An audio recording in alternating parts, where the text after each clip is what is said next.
The purple martin is a bird that is dependent on human housing for its survival. Since 1966, the bird's population has been in a decline. Perry Vogel is here to talk about the history of this bird and how he is trying to save them. Thanks for coming on the show today. Thank you for having me. Why are purple martins significant? Purple martins are significant because they impact the environment by eating a lot of insects. Purple martins are exclusive insectivores that eat exclusively on the wing. So anything that's flying around in your backyard that's big and ugly is going to be getting eaten by the purple martin. Okay. And, you know, I said in the introduction that they are dependent on human housing. And how did this come about? Yeah, back in the days when the Native Americans were settling this earth or this continent, they had accidentally introduced purple martins to a gourd. And they were using gourds to use for water and drinking.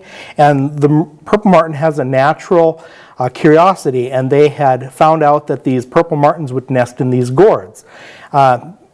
Native Americans also found out that purple martins would scare away crows from their drying fields where they would dry their meats for their winter. Okay, so they served a purpose for them. Yes. All right. And now the Pilgrims, then they came in and they built houses as well to keep this kind of tradition alive. Were they like the gourds that the Native Americans built? Did they change things? Actually, when the European settlers came to the United States, they had always put the European spin on things, Sure. and they started to build houses for them. And the purple martins really took to those houses and started to abandon their native nesting cavities. Even before the Native Americans had introduced purple martins to gourds, purple martins would exclusively nest in woodpecker cavities. Oh, okay. And within several thousand years, they had made that traditional shift to human-supplied housing. Okay. And why did the Europeans even bother? You know, purple martins are a wonderful bird to have in your backyard. They sing to you a lot. They're very loyal. They're just a real joy. I think the early settlers of the United States, they really wanted to make the purple martin just to have them in their yard was just a joy. Okay. And people have them in their yards today? Yes, they do. What does a proper house look like? And we have a picture of a stand with, and they look like the gourds like you were describing earlier. Yes. This is a picture from my partner down in South Dakota, Paul Mamanga. He sent me a picture of his gourd rack. These gourds are an artificial gourd made out of PVC. And we have one right here, and it's plastic. Yeah.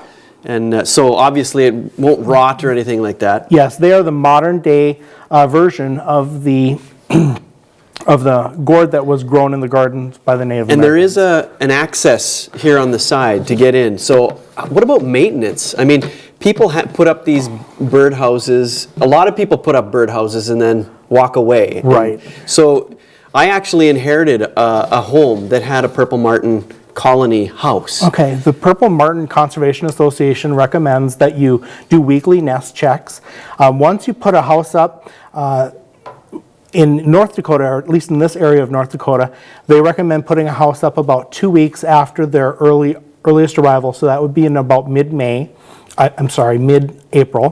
And you basically put a little bit of cedar shavings on the bottom of that gourd, and you can sometimes spread a little bit of mud inside that gourd to make that look like it's been used. Purple martins are more secure if they know that that house has been used. Sure.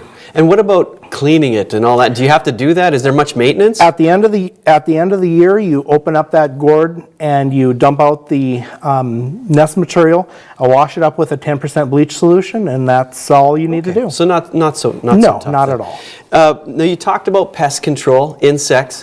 One of the myths that I've read about is that they eat a lot of mosquitoes, and then on one website at least it said people riding around their bikes with their mouth open would eat more mosquitoes. Is that true? Unfortunately, the purple martin does not eat very many mosquitoes. That was a marketing gimmick that they had used to sell millions of dollars worth of purple martin houses. Sure, okay. And that marketing gimmick cost the purple martins many lives, because there are many martin houses out there today that are filled up with the European starling and the English house sparrow, which has decimated populations of the purple martins and the eastern bluebird. Okay, well, and you helped start up the North Dakota Purple Martin Association, and we have this now. You also track the birds, correct? Yeah, yes.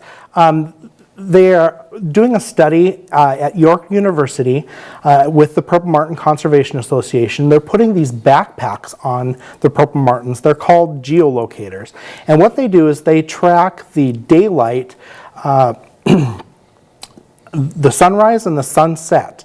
And with that information, scientists can determine exactly what route those purple martins took to migrate, and what route they took to come back. So obviously it helps with their science and research. Quickly before we leave, I got to ask you this. Why did you fall in love with purple martins? I fell in love with purple martins because of what they bring to your backyard. I've always enjoyed birds, and they bring a life to your backyard that no other bird will bring. All right. Well, thanks so much for coming and sharing this. I'm going to take a look at my purple martin house as soon as I get home. Yeah, we'll be glad to help you. All right, thanks.